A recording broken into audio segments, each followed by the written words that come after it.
So this is the or part of the question number 23 in 2023 midterm morning session paper, and this question comes under the topic user defined function in Python. So in this particular question it has been asked what is the difference between passing mutable type arguments and immutable type arguments to the function. तो basically basic difference क्या है जब आप mutable type argument pass करते हो और जब आप इम्यूटेबल टाइप आर्ग्यूमेंट्स पास करते हो।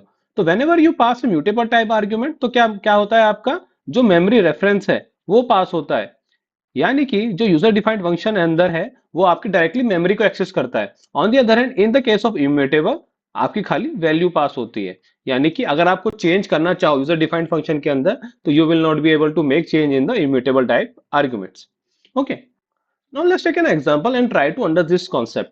So now if you see the code on the left hand side, तो इसके अंदर क्या है, एक फंक्शन डिफाइन है विच इज abc, ठीक है, जो क्या कर रहा है, एक पैरामीटर रिसीव कर रहा है, इसकी वैल्यू क्या है a। Okay, now when on line number 5 जब क्या होगा, आपने क्या करा, एक वेरिएबल ले लिया a की value 4। now what you have done, you have printed id of a। id means basically you are trying to reference the memory location of this particular variable। तो a क्या है, आपका एक इंटीजर वैल्यू है which is your immutable type data। Now what you have done, आपने क्या करा, इसको आपकी मेमोरी लोकेशन देख लिया, आपने देखा कि लास्ट डिजिट क्या है इसकी 3728। Now what you have done, you called the function ABC of A. तो आपने क्या करा, जो ए की वैल्यू है as an argument pass on कर दी। नाउ जहां पे आपने रिसीव करी है वैल्यू वो भी क्या हो गई, ए की वैल्यू रिसीव कर ली। नाउ ध्यान दीजिएगा, जैसे मैंने आपको लास्ट टाइम में बोला था, वाइल पासिंग एन आर्ग्यूमेंट इस केस में क्या होगा, वैल्यू विल बी रिसीव्ड। तो अब ए की वैल्यू क्या हो जाएगी इस केस में, जो भी 4 है। Now if you try to update this value तो उस केस में क्या होगा, it will not change the existing value. तो एग्जिस्टिंग वैल्यू क्या है आपकी, जो जिस मेमोरी लोकेशन पर है 3728 पे, तो उस मेमोरी लोकेशन पे आपकी वैल्यू कोई चेंज नहीं होगी। हाउएवर इस केस में क्या हो रहा है, लाइन नंबर 2 में आपने एक वेरिएबल में, यानी कि जो 4 है जो कि किस पे है आपका, एक अलग मेमोरी लोकेशन पर है, उसमें क्या करके ऐड करके असाइन कर दिया किसी और मेमोरी लोकेशन को। तो now if you see, if you print A तो वैल्यू क्या हो गई आपकी 6।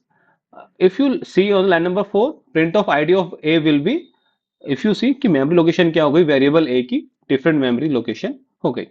Now on the other hand let's say हमने क्या करा, एक वेरिएबल ले लिया ऑफ लिस्ट, इसके अंदर क्या करा आपने, लिस्ट पास करा है। अब let's say ID of list क्या है आपकी 400। Now what you have done, similarly you have called a function. Now इस केस में क्या करा आपने, अपेंड किया है, यानी कि आप एग्जिस्टिंग जो डाटा है उसमें चेंज कर रहे हो। तो अब क्या हो गया, 4 के आगे अपेंड हो गया 2। Now if you see ID of the A again, तो इस केस में क्या हो रहा है, आपकी जो एग्जिस्टिंग आईडी है उसी में ही चेंज हुआ है, यानी कि जो आपकी मेमोरी लोकेशन है, जिस मेमोरी लोकेशन पे जो डाटा अवेलेबल है उसी डाटा में चेंज हुआ है। On the other hand in the case of immutable data type, आपका जो एग्जिस्टिंग मेमोरी लोकेशन थी उसमें चेंज नहीं हुआ, चेंज होके क्या हो गई, आपकी मेमोरी लोकेशन एक नई मेमोरी लोकेशन बन गई।